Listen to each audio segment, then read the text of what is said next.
Elara Voss never raised her voice, she didn't have to. The moment she spoke, the room leaned toward her as if gravity itself had shifted. She stood at the head of the quarterly strategy table, remote in hand, wrapped in confidence she hadn't built herself. With a quiet click, my work vanished from the screen. In its place appeared a slide deck branded neatly with her name in the corner.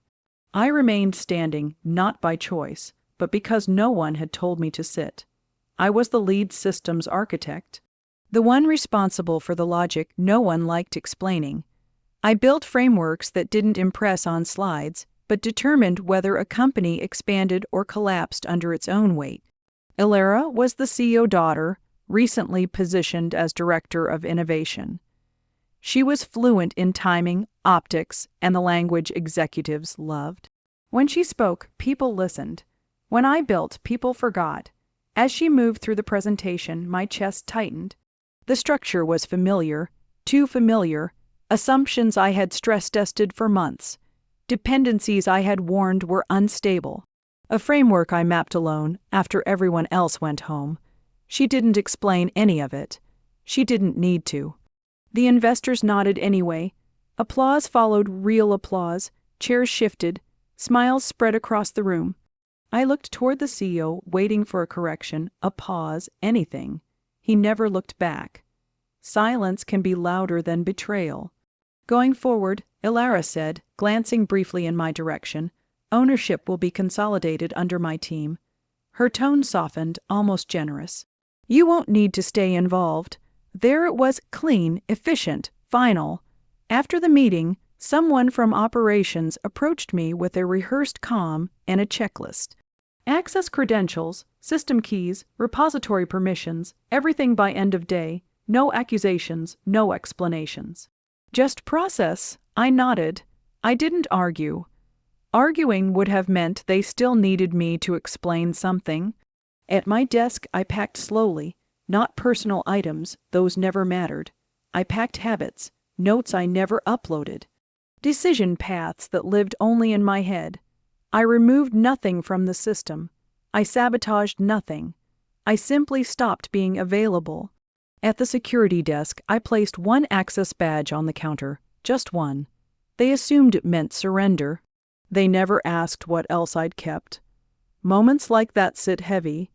If the tension lingers, try standing and letting in a bit of natural light.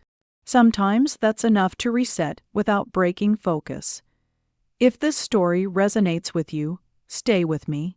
What happens next is where everything begins to turn quietly. I didn't become invisible overnight. It happened gradually, the way structural failures form long before collapse. For years, I was the one stabilizing projects that arrived half, designed and wildly overpromised. When timelines slipped, I rewrote the logic. When prototypes failed, I traced the fault back to assumptions no one wanted to admit were flawed. Fixing things silently became my reputation. Silence became the cost. The work was never glamorous. I stayed late testing edge cases others ignored. I flagged risks that didn't fit neatly into executive summaries.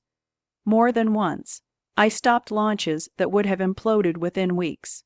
Leadership thanked the room instead of the builder. I learned to swallow it. Elara arrived like a forecast everyone pretended was sunshine. Young, confident, fluent in growth curves, disruption, and narrative control. Her questions sounded harmless at first, curious, even collaborative. Why does this dependency behave that way? What happens if adoption accelerates faster than projections? I answered honestly. I believed understanding should be shared. I explained bottlenecks, showed where the system flexed and where it would break. She listened closely. Sometimes she took notes, sometimes she didn't. I didn't realize then that memory was enough. The pattern revealed itself slowly. She never asked about foundations, only leverage points. Never safeguards, only limits. Every conversation ended just before solutions, right where insight turns into power. Soon, I heard my own warnings reshaped into talking points. Simplified, sanitized, detached from responsibility, the pressure settled deep. I was watching someone map my work without lifting a single tool. When I tried to slow the flow of information, she smiled. I just want to understand how you think. That was the moment clarity cut through the noise. She didn't want to learn, she wanted to extract. From then on, I adjusted quietly. I stopped explaining reasoning and focused only on outcomes. Documentation stayed clean but incomplete. Logic lived where slides couldn't reach.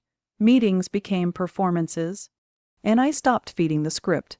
I tracked what I shared when I shared it and with whom. Knowledge became capital. Leverage replaced generosity. I was still building, still fixing, still holding everything together. But now, control moved with intention. By the time Elara believed she had the full picture, I had already redrawn the boundaries. She didn't notice the shift, that was the point. My lawyer recited the words without looking up. This clause applies only to work formally implemented or officially approved by the company. I leaned forward. That distinction mattered more than anything else. The strategic core, the decision logic that allowed the system to scale without breaking, had never been signed off. I had warned leadership it wasn't ready for executive approval. They wanted speed, not restraint. What existed on record was a simplified version. Functional, polished, convincing, and incomplete. The real engine lived elsewhere, in private research notes. Built on my own time. Refined outside company infrastructure. Deliberately withheld from formal deployment. My lawyer finally met my eyes. They own what they approved, she said calmly. They don't own what they never understood well enough to authorize. The pressure in my chest shifted, tightening into something sharper. Anticipation. From there, everything moved quickly. Paperwork filed. A legal entity activated, one that had existed only as a draft until now. Ownership structures finalized. Every step documented, time-stamped, and clean. This wasn't revenge. It was preparation finally meeting reality. I made no announcements. I issued no threats. I didn't negotiate. I let silence do its work. Silence invites curiosity, especially when money stops moving. The first call came 2 days later, an unfamiliar number. I almost ignored it. The voice on the line was careful, professional. An investor I recognized from the boardroom, suddenly unsure of protocol. He asked if I had time to clarify a few technical questions. I did. More calls followed, not confrontational, not angry, precise, curious. They asked about constraints, dependencies, timelines, questions Elara had never answered without deflection. I didn't pitch, I explained, calmly, directly, with the confidence of someone who knew the system because she built it. By the end of the week, the pattern was clear. They weren't calling the CEO anymore. They weren't copying leadership. They were bypassing hierarchy, searching for certainty. I stayed disciplined. I didn't overshare. I didn't promise outcomes. I spoke only to what existed, what could be verified, what I personally controlled. That restraint mattered. It made everything else credible. One investor said it plainly, "We're trying to understand who actually owns the risk." After the call ended, I smiled to myself. Ownership had shifted not through confrontation, but through clarity. The clause they never read wasn't hidden. It was ignored, and now, under pressure, attention followed understanding instead of authority. For the first time since that boardroom meeting, my pulse steadied. The game hadn't flipped loudly. It had turned quietly, the way systems always do. When the investors asked to see the system run, I didn't open slides. I opened a terminal, no branding, no animation. Just the operational core executing in real time, responding to constraints exactly as designed. I explained slowly, not to impress, but to anchor each decision to evidence. This wasn't a vision. It was a machine behaving as intended. They leaned forward, questions sharpened. What happens under load? Where does failure propagate? How is risk contained? I answered without rushing. Each response mapped directly to behavior they could observe themselves. Proof doesn't require enthusiasm. Then someone asked Elara to walk them through the logic chain. She tried. I watched her reach for language instead of understanding. She described outcomes, then circled back to strategy. When pressed on dependencies, she stalled. The room noticed. Silence stretched, not hostile, just observant. An investor asked for side-by-side verification. My model versus the company's version. Same inputs. Same conditions.